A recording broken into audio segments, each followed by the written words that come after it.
Hi, Seth.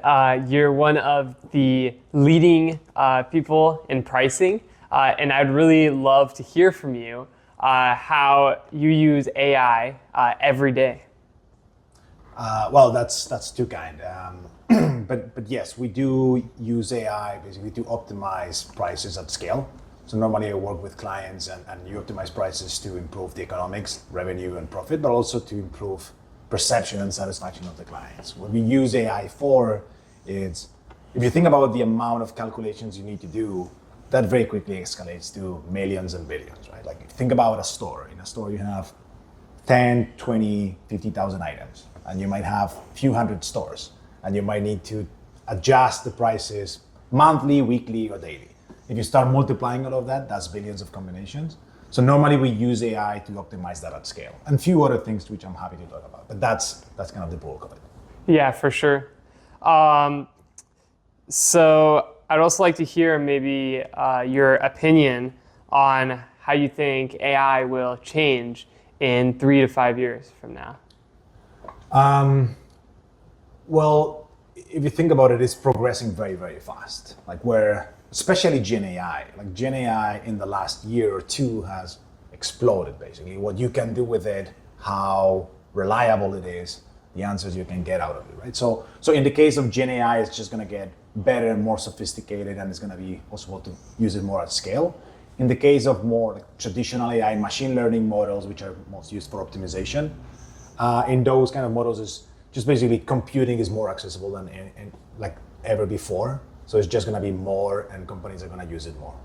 Yeah, for sure. I definitely agree with that. Additionally, what tips would you give kids that are maybe interested in pricing?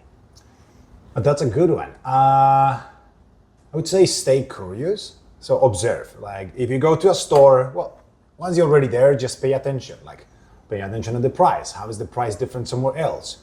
What would happen if you increase the price? Let's say a can of Coke costs a couple of bucks. Would I pay one more? Would I pay two more? What would happen if it costed, I don't know, it cost 10 bucks? Would I buy it?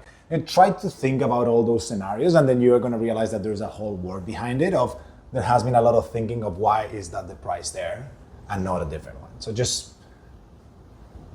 observe, try to imagine potential different scenarios, and that's going to discover a completely new world. Yeah, that sounds like a really good idea. Additionally, maybe what resources do you recommend for kids to stay engaged in maybe pricing or even AI as well? You mean how to get more knowledgeable about it? Yeah, like what resources, maybe an application, or it could be in real life as well. Yeah, I mean, definitely, for kids, the easiest thing is just search on the internet, right? Because as a kid, it's probably more difficult to go to conferences and to let now you can get summaries of what has been discussed in conferences. YouTube is an amazing place where you can find so much. So it might not be the very, very, very latest of the very, very most specialized thing, but you can get 95% of what's going on from the internet. So I would start there. Yeah, okay. That sounds definitely interesting. I guess another thing is, do you ever use AI outside of work? So like maybe in your free time, you use AI at all for anything maybe outside of work? So I use AI a lot for work. That means that I don't have necessarily a need to do more AI out of work. Yeah. But of course, anything that is related to my hobbies in sports, in food, wine, every other thing, traveling, I do use it more as a curiosity. So whatever is available out there. So there is a lot of AI models now that predict what is going to be the best outcome or how well a player is going to perform. So I always test for curiosity, but nothing where I'm really obsessed with knowing the latest and greatest. Okay. Lastly, is there one freely accessible AI tool that you can recommend to kids? I definitely would recommend ChatGPT, but I think every kid has already played with it. Whoever hasn't, that's a good place to start to experiment with generative AI.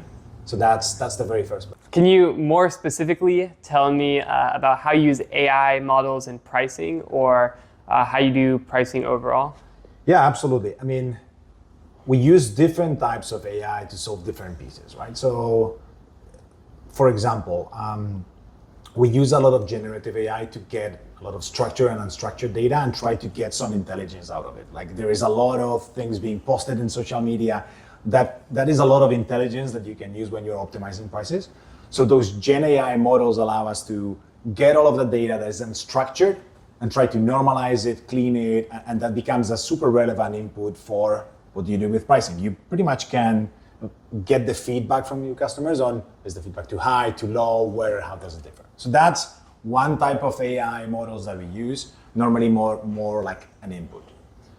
Normally for optimization of prices, we use more machine learning models, and we use it for forecasting of what are going to be the sales depending on different prices, calculating elasticities, calculating halo effects, cannibalizations with other items.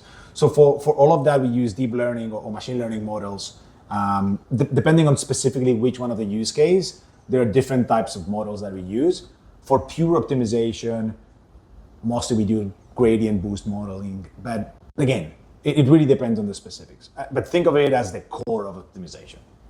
And then Gen AI comes again at the end of it, where you can use it for navigation. You have many different models.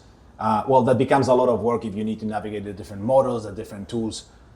What we're developing now is Gen AI models that allow you to ask simple questions in a chat and telling the models, this is what I'm trying to do. I have $100,000. I want to change the prices or launch some promotions. Where should I do it? Where is it going to perform best? And then that model navigates the rest of the models and allows you to kind of consult with the rest of the optimizers and say, well, based on that, the best thing you could do with your 100,000 is put it in this categories, this stores, and do exactly this. So if you can imagine, it saves a lot of time because you don't have to do all the 10 analysis yourself. It kind of does it for you, but it also does it better because it doesn't skip any tests. Like it can actually go through every single possibility, while normally a person would have skipped a few of them, right? So that's kind of a summary or an example how we use different models for different specific things in pricing. Okay, yeah. Another thing is, how did you get personally interested in using AI? When did it start, and maybe why did you decide to use AI and integrate it into your work? Yeah. So I have a technical background, so I've always been interested in technical things, in analytics and numbers. So that probably the interest was already there. And then in my job as a consultant, then I was doing a lot of strategy and pricing recommendations. Now, very quickly as the technology in AI was getting better and better and better, I was fascinated about the opportunity of using it as a competitive advantage.